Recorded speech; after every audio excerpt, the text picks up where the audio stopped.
It started with a text, short, cold, and perfectly timed.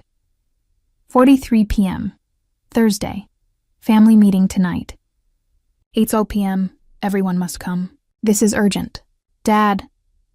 I stared at the glowing screen, a bitter smile forming on my lips. Urgent. What an interesting word coming from them. It had been 14 months since my wedding, 14 months since the invitations were sent, since my phone buzzed with polite excuses, and since every member of my family decided I wasn't worth showing up for. My sister, Rachel, had texted, "Sorry, can't make it. Backyard weddings aren't really our thing." My brother, Marcus, had been even blunter. Not worth the drive for such a basic ceremony. Mom sent a short, sweetly cruel email. "A casual outdoor wedding just doesn't reflect our family's standards. I hope you understand." And my father? He didn't respond at all. That day, under the sunset glow, I'd said I do in front of 50 guests, friends, colleagues, neighbors, people who chose to be there. We'd stood beneath white roses and golden string lights draped between oak trees. It was beautiful. It was mine, and not one blood relative was there to see it. Now, 14 months later, suddenly there was something urgent. I already knew why. That morning, the Lifestyle Channel had aired an episode of Most Spectacular Estates, and guess whose home had opened the show? Mine. They showed every restored room, every hand-carved doorframe, every shining inch of my 12-acre lakefront estate. They revealed its $5.5 million value, interviewed me about how I'd purchased it as a distressed property for $1.8 million 3 years earlier, and even played footage of my wedding, yes, the backyard one, in those same gardens. The segment went viral. By noon, I'd gotten more messages than I had in the last 3 years combined. Old friends, distant cousins, even ex-classmates suddenly so proud, and of course, my family. So I replied simply, "I'll be there." At 7:58 p.m., I turned into my parents' driveway, headlights cutting across their manicured hedges. The garage looked like a luxury car dealership, Rachel's Mercedes, Marcus's BMW, even Aunt Linda's Lexus. Funny how urgent family meetings suddenly attracted full attendance when money was involved. I stepped out in heels that clicked sharply against the stone path. Leather briefcase in hand. Mom opened the door before I could knock, her voice wrapped in honey and guilt. "Victoria, you're here. Everyone's waiting." The living room was already full. Mom, Dad, Rachel, and her husband Brad, Marcus and his fiancée Jennifer, Aunt Linda, Uncle George, Cousin Stephanie, all sitting in a perfect semicircle like a tribunal. Aunt Linda beamed. "There she is, our TV star. That estate of yours is just breathtaking, dear." I didn't smile. "That's interesting," I said softly. "Last year you told me I'd wasted my savings on a crumbling house in the middle of nowhere." Her grin faltered. Dad's voice cut through the tension. "Sit down, Victoria. We need to talk." "I'll stand," I said, setting my briefcase on the coffee table. "Your text said this was urgent. Let's hear it." Marcus leaned forward, fake charm dripping from his voice. "We saw the show. The place looks amazing." "Thank you," I replied flatly. Dad cleared his throat. $5.5 million, he repeated slowly. That's quite an investment for someone who was supposedly living beyond her means. The words hit me like deja vu, the same tone he'd used 2 months before my wedding when he'd lectured me about financial irresponsibility. Mom's voice turned soft, worried, manipulative. "Honey, we just want to be sure you're not in over your head. Surely you took out a massive mortgage. That kind of property would crush anyone your age." "Why would you assume I have debt?" Uncle George snorted. "Because nobody in their 20s owns an estate like that outright. You must be leveraged to the hilt. That's why you had that little wedding, isn't it? Tight budget?" I almost laughed. "Is that what you think?" Rachel's tone turned falsely kind. "We're not judging, Vic. We just want to help. Brad thinks you should sell before the market turns." Brad nodded eagerly. "I've got a great agent, actually. We could list next week and—" I lifted a hand, cutting him off. Then slowly I opened my briefcase. The sound of the metal clasp echoed through the silent room. "Before we continue," I said, voice calm, "let me ask something simple. Why didn't any of you come to my wedding?" No one spoke. Not one person dared meet my eyes. I sent invitations 6 months in advance, I continued. Called each of you personally. Every single one of you made an excuse about why my wedding wasn't worth attending. That's not fair, Rachel said quickly. We explained it wasn't special enough. You said it wasn't a real celebration, that it was too basic. I looked at each of them in turn. So tell me, what changed between then and now? Marcus shifted uncomfortably. We didn't know what? I snapped. That the rented cottage was actually my estate?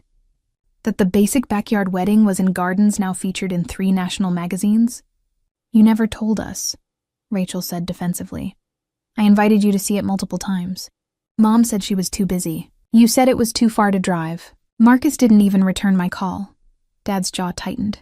We're not here to discuss the past. This is about your financial situation. My financial situation? I echoed. Then I placed a document on the table. Crisp, heavy paper. That's the deed.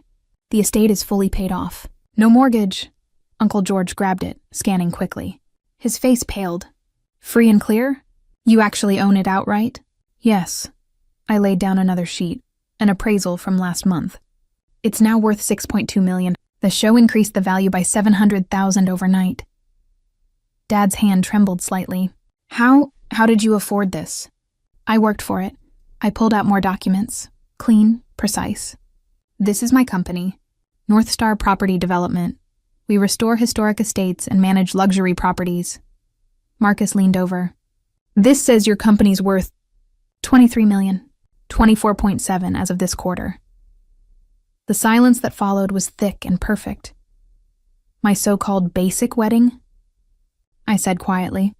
It cost $180,000. The flowers alone were $15,000. The catering, a Michelin-starred chef. The music, a string quartet from Carnegie Hall. Rachel's mouth fell open. But you said it was casual. Casual meant intimate, I replied. 50 guests, no pretentious ballroom. Not cheap. Not basic. Mom's voice cracked. Why didn't you tell us? I did, I said evenly. You just didn't listen.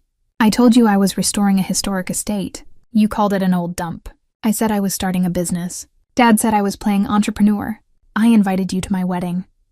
You said it wasn't special enough. I unlocked my phone and held up a photo. Me in my Vera Wang gown, Daniel's hand around my waist, sunlight spilling through the oak trees.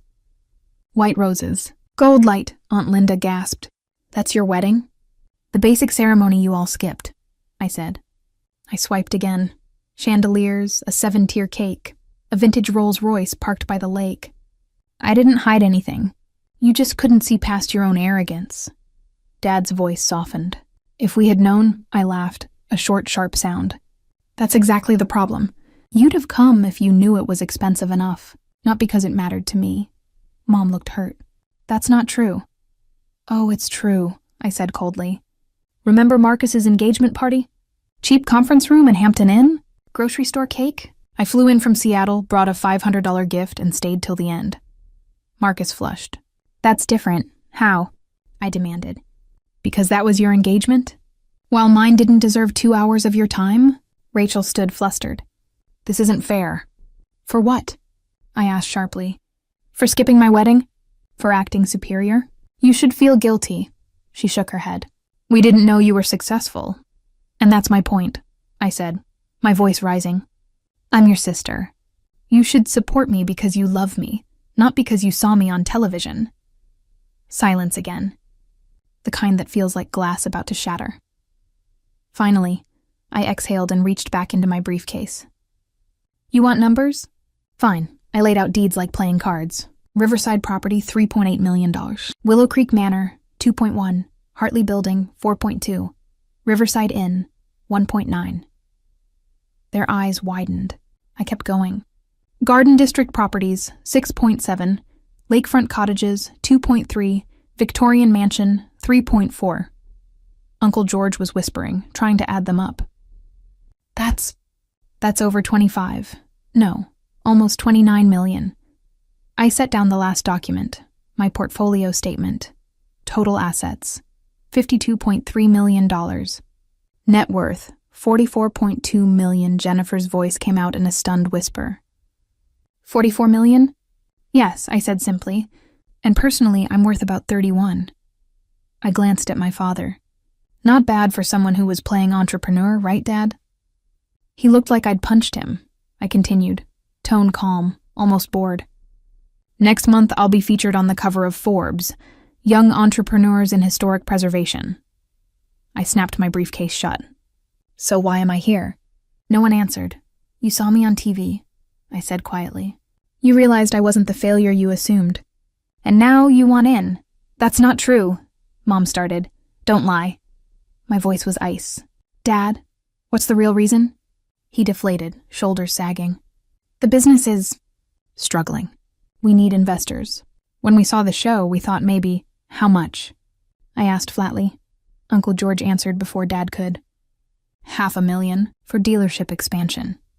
And you thought I'd just write a check? Rachel leaned forward, eyes pleading. We made a mistake.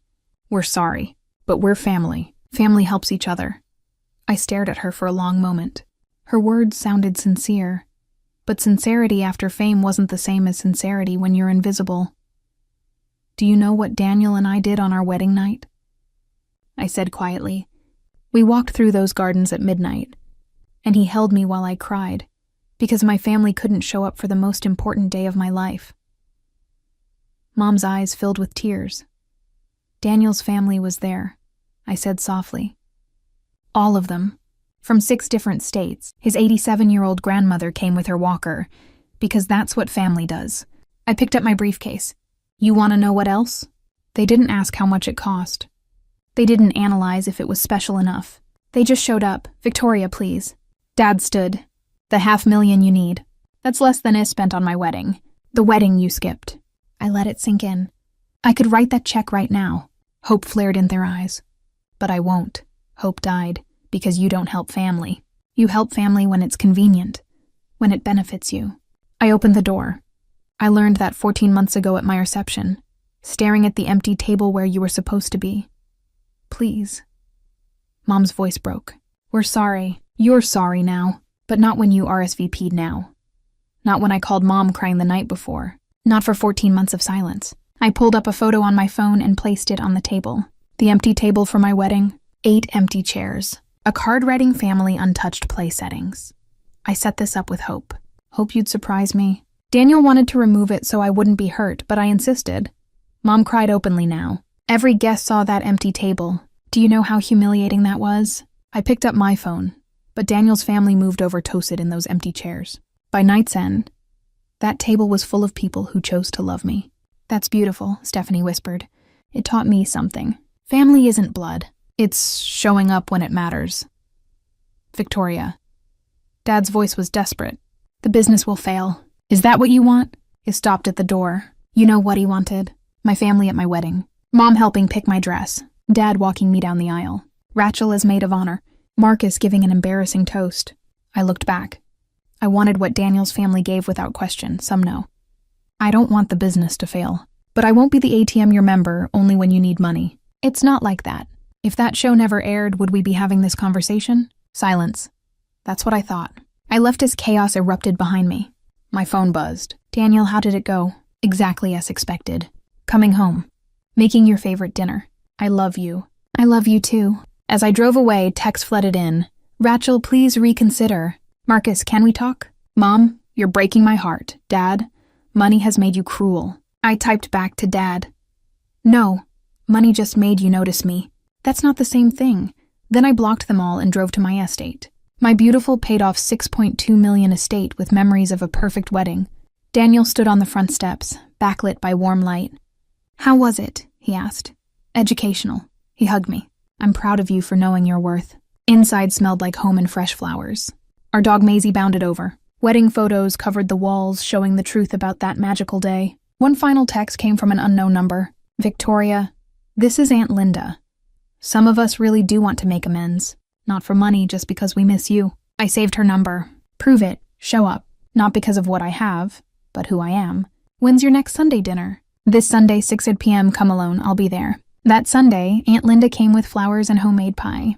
No money requests, just real conversation and genuine apologies. It was a start. The rest, I haven't spoken to them since. My company just closed a $12 million hotel renovation. Forbes published a feature. Daniel and I are celebrating our second anniversary in Italy, and I haven't missed them once because I learned from that empty wedding table.